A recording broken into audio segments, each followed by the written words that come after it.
Well, the past couple of weeks have certainly been exciting, haven't they? We've had multiple bank failures, a bailout or two, new lending facilities set up, and a huge swing in demand for precious metals. Let's talk about what happened and look at what industry leaders and analysts are saying comes next.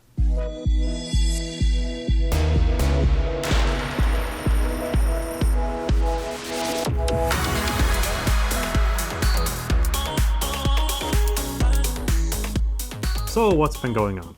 Well, on March 10th, Silicon Valley Bank, commonly referred to as SVB, collapsed. Depositors made a run on the bank when they saw signs of trouble, tried to get their money out, and SVB didn't have enough money on hand. This is a crisis of liquidity. If you're not familiar with the term liquidity, just think of it as having enough money to pay your obligations. In the case of banks, they are obligated to give depositors their money back on demand. You're going to hear me talk about liquidity a lot over the next few minutes. Because not only did SVB fail, but Silvergate and Signature Bank also failed after a run on the bank, and the government intervened to guarantee deposits. In addition to that, Moody's reported that they are scrutinizing 6 regional banks to reevaluate their creditworthiness. First Republic Bank, which was one of the banks on Moody's list, and widely considered to be at risk, received $30 billion in assistance.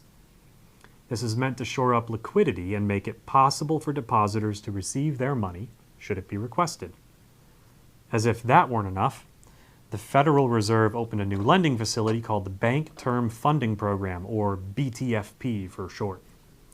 JP Morgan analysts have said they expect the maximum usage of this program to be around $2 trillion. Trillion with a T.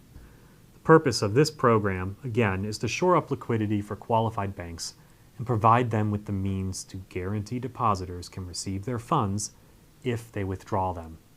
And what about the international markets? Well, Credit Suisse, one of the largest international banks, also received a lifeline amidst, you guessed it, liquidity concerns. Credit Suisse received a bailout of 50 billion Swiss francs, the first major bank since the '08 crisis to require it. And over the weekend, UBS agreed to buy Credit Suisse for 3 billion Swiss francs, with the Swiss National Bank pledging a loan of 100 billion to provide support for the takeover.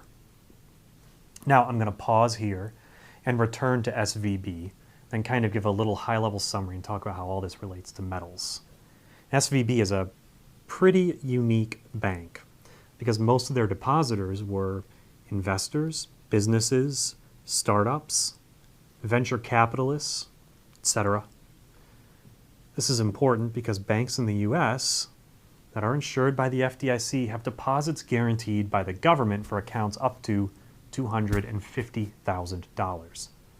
Reports have come in that as little as 6% of the depositors at SVB were under this threshold, meaning companies like Roku, who had almost $500 million at SVB, were likely to lose just about everything. Small businesses and startups were reportedly planning layoffs because they couldn't make payroll. The government stepped in at the last moment and decided to make all depositors whole, including those who were uninsured. Let's take a breather there. There's a lot of moving parts. But you may notice a common recurring theme. Liquidity is the key. Governments and banks everywhere are doing their best to improve liquidity and reduce risks so that we don't see a domino effect. If you're paying attention to the news, you'll notice the term contagion and domino effect are just being used repeatedly. And the efforts being undertaken are essentially to just prevent a domino effect, or for troubles with the US market to start affecting other banks globally. So, what caused the initial collapse at SVB, and is there a risk of a domino effect? Still being debated a little bit. The abbreviated version is that their creditworthiness was about to be downgraded, so they attempted to raise equity capital in a rush. Investors saw capital being raised, started to get worried, started moving some money out. Silicon Valley Bank, meanwhile, had taken a lot of the deposit money that they had been given and put it into long-term bonds. They're getting a lot of criticism for that because they didn't hedge anything. And the issue with that is in a world where the Fed is raising interest rates more aggressively than at any other point in history, the value of that bond portfolio is going to drop pretty dramatically and pretty quickly. So, what did SVB do when depositors began asking for their money back? They sold the bonds at a $1.8 billion loss.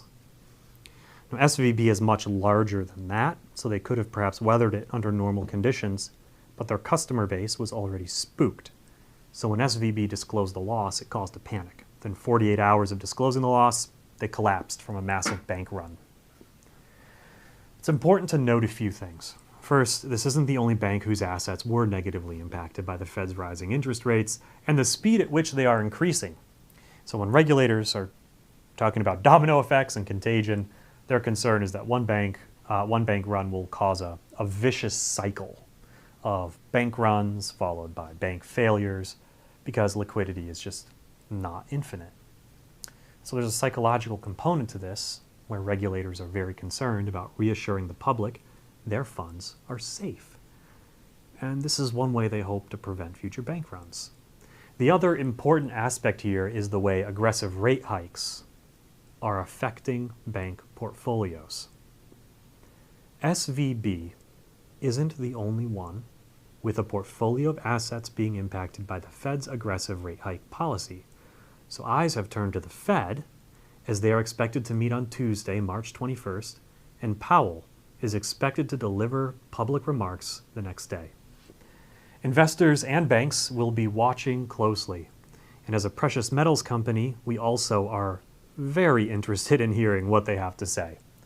We've seen a lot of speculation from analysts and public figures in the industry. CNBC has had guests appear who say the Fed is done. They can't continue to raise rates without risking more banks failing. Another guest of theirs, Jeffrey Goodlock, believes they'll raise rates one more time just to save face. CNN had their own guest speaker, a Mr. Thomas Honig, who spent some time working for the Federal Reserve during the '08 crisis. And he believes they will continue to hike rates regardless. The truth is, no one knows whether the Fed will raise rates by 25 basis points or 50 basis points, or if they're going to continue hiking rates at all. So we'll have to wait and see.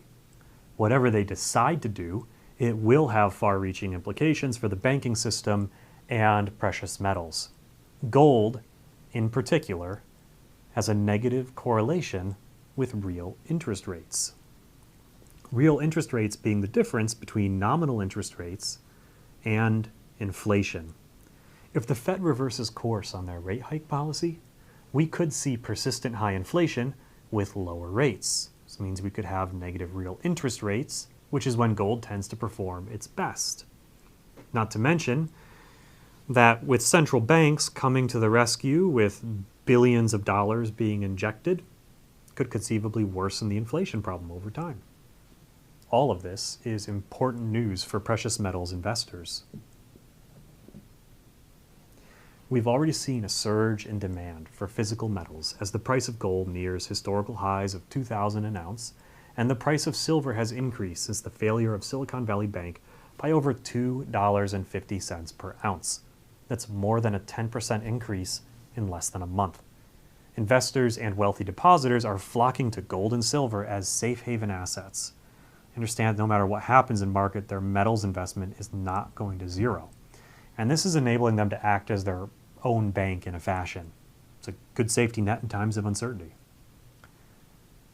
The longer we face systemic risks in our banking institutions, the longer we expect demand for gold and silver to remain elevated.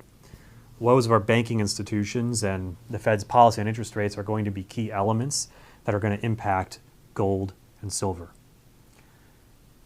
While we don't forecast prices or make reckless predictions over here, we are confident saying that precious metals are proving their value and resilience during this time.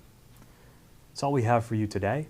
Please remember to like, subscribe, share with a friend. Thanks for watching, and we'll see you next time.